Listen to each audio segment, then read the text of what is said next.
Programang ito ay rated SPG, striktong patnubay at gabay ng magulang ang kailangan.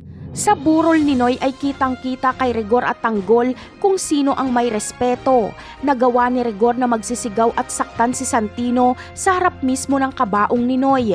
Habang si Tanggol naman ay bagamat gusto niyang lumaban kay Rigor pero hindi niya ginawa dahil nire-respeto niya ang burol ng kanyang lolo Noy.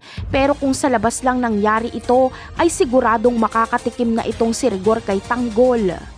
Sa mga sumunod na eksena naman ay nakilamay nga si Nanita at Marsing.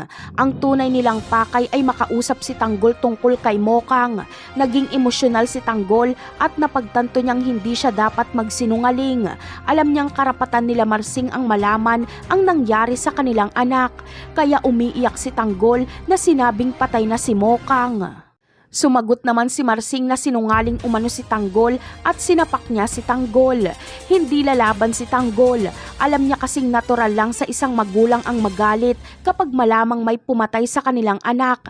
Ikikwento ni Tanggol ang lahat ng nangyari. Kaya mas lalong magagalit si Marsing. Bubunot siya ng baril at tututukan si Tanggol. Sisisihin niya kasi si Tanggol. Sa kabilang banda naman ay dumating na nga ang pagtutuos ni Olga at Ramon. Isa lang sa kanila ang mabubuhay. Si Ramon ang buhay at si Olga ang patay. Pero bago malagutan ng hininga si Olga ay ibubunyag niya munang siya ang pumatay kay Mokang at impostor ang anak ni Ramon. Mapagtatanto ni Ramon na kaya pala lampa at wala sa ayos ang kilos ng kinikilala niyang anak dahil impostor pala ito. Napakarami pa nating dapat abangan sa mga susunod na episode. Paalam!